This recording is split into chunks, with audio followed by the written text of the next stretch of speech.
Hello and welcome to Auto Shenanigans. How the devil are you? Have you had a good week? My name is John. Thank you very much for joining me for another exciting Great British road journey.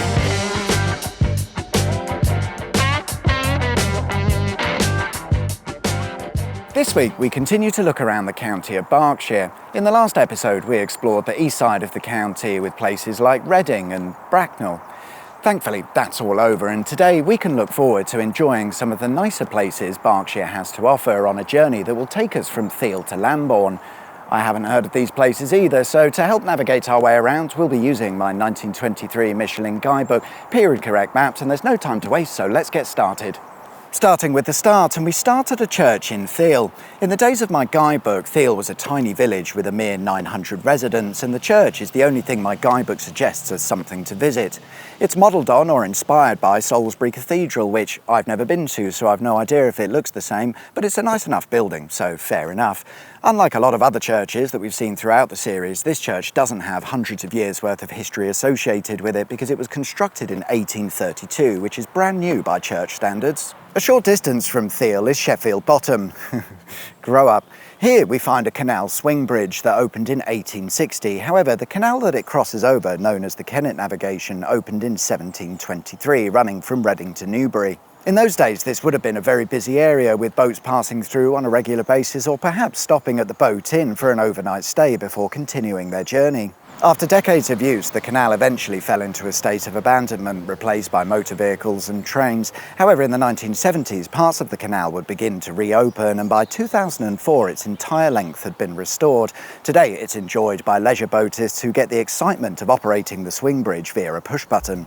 And we get the excitement of leaving Theale and heading off to our next destination. And to get there, we'll use the A4, which, according to our period-correct maps, is actually the main road through Theale and not the nice large dual carriageway bypass that we call the A4 today.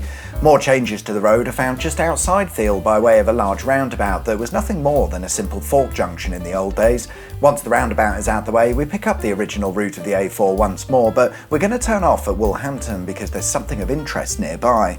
And it's this rather odd-looking structure, slowly being consumed by nature, is what I'd like to say. I'm actually on a public path alongside the site that I wanted to look at because it's now a building site. I've come to a place called Greenham Common, and the plan was to take a look at the leftovers of an ammunition storage site known as Limberlost Bomb Stores. There seems to be some question as to whether the storage site was ever completed and used as intended. At the time, it wasn't acknowledged or documented anywhere, either because it wasn't used or because it was unlisted and kept on the D-Low in the interests of national security. In any case, the storage site's location is not a coincidence. A short distance away is what's left of RAF Greenham Common. It opened in 1942 and was used by the United States Air Force during the Second Small Disagreement and later the Third Small, now escalated to medium-scale disagreement. In the 1980s, Greenham Common became a site where nuclear-armed cruise missiles were stored, and our government attempted to keep it a secret, knowing it wouldn't have been a popular decision.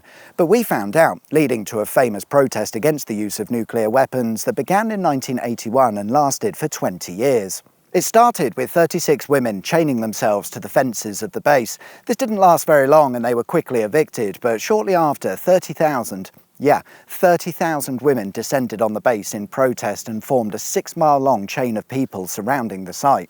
Various protest camps were set up around the site, and in 1983 the protesters achieved an incredible feat where 70,000 people all joined hands to form a 14-mile-long human chain of people stretching from here at Greenham Common all the way over to Burgfield, where nuclear weapons were manufactured. Whether we agree with the protesters or not, to pull that off and get that organised is absolutely amazing, all without a gram of orange powder paint in sight. Today, just outside the Greenham Common site is Greenham Common Women's Peace Camp, or Camp Yellow as it was in the days of the protests.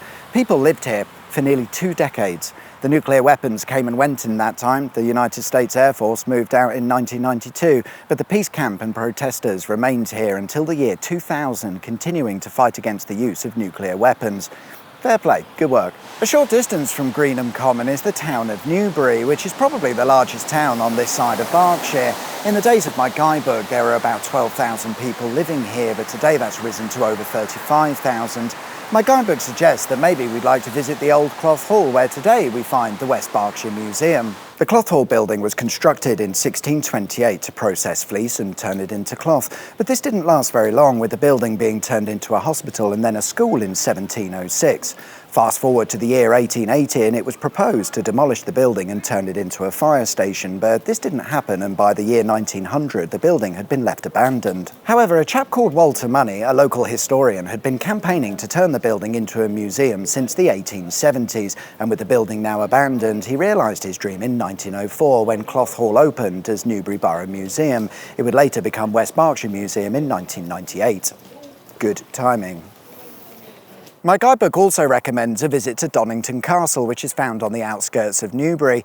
It was founded in the year 1386, and the ruins that we see today are the remains of the castle's gatehouse. There are, of course, hundreds of years' worth of history linked to the castle. In short, it's been owned by several people that you've never heard of, and after the First English Civil War, aka the First Internal Disagreement, Parliament voted to demolish the castle, and as you can see, with plenty of ruins left over, they did a pretty crap job. Moving on to our next destination, and we're picking up the A4 again, which will take us west out of Newbury, but after only a short distance, if you turn onto Speen Lane, park up and walk down a track, you'll discover an ancient well. It's called the Ladywell, and nobody knows quite how old it is. All we've got to go on is that it was first mentioned in text in the year 1738, so it's at least that old. It's a holy well, so of course its water had magical healing properties. In this instance, its water was particularly useful in the treatment of eye-related issues. To be fair, my eyes tend to feel better after a wash with water, so it must be true. The most likely reason for the well's construction is that it would have been built to provide water for the nearby St Mary's Church, and some sources suggest that the well was constructed at the same time as the church, which makes sense. Well then, let's get back on the road, and it's a simple case of following the A4, which will take us to our next destination.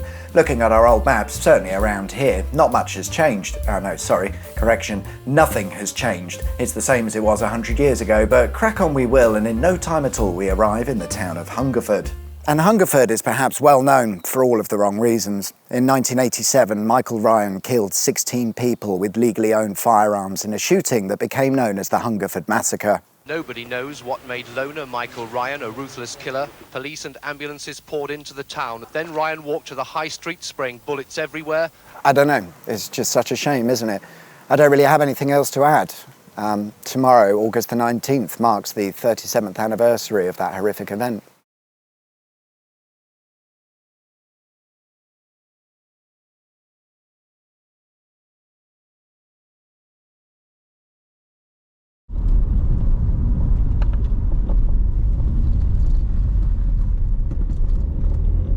Let's take a look at the town of Lambourn, and in the days of my guidebook, it was a small town with around 2,200 residents. Today, it's a small town with around 4,300 residents. It's well known within the racehorse industry. After Newmarket, Lambourn is the largest centre of racehorse training in England. But if Newmarket sounds exciting, and it is, we already visited earlier in the series. Here's a handy video, add it to your watch list. The absolute Horses get a mention too in my guidebook, with the suggestion that we might like to visit Lambourn's racing stables. The problem there is that it doesn't actually tell me where they are in Lambourn. I read elsewhere that the first stables would have been located somewhere around here, where we'd have once found the Red Lion Inn, but the inn is now a set of flats and the stables seemingly lost forever. Although whilst you're here, why not take a look at the 500-year-old Market Cross, as also mentioned in my guidebook. Whilst we didn't find any horses in Lambourn, my guidebook does tell us where we can find one, although it may not be quite what you're expecting, and to see it we have to walk up a bit of a hill. This hill. And the weather's shite. This is White Horse Hill, where we find a horse figure that dates back to the year 1000 BC. The same website that I got that fact from then goes on to say that the origins of the white horse has been debated for the last 250 years, so I'd take that 1000 BC with a pinch of salt. During the Second Small Disagreement of 1939 to 1945, the horse was covered up so that it couldn't be used as a target or as a navigational aid by enemy forces. Unfortunately, once things had all calmed down a bit, they forgot to uncover the horse, and it was rediscovered in 1952 and then put back to how it was. Bear with me whilst I move a few metres that way for an outro. And there we are then, guys. That's all we've got time for this week. Thanks very much for watching. I hope you liked the video. If you did, there is of course a button specifically for that. And if you haven't subscribed already, please consider doing so. That'd be wicked sweet awesome. Enjoy the rest of your week, whatever it is you get up to. My name's John. You've been watching Auto Shenanigans, and I'll see you guys next time for another exciting Great British Road Journey. Until then, take care. Bye-bye.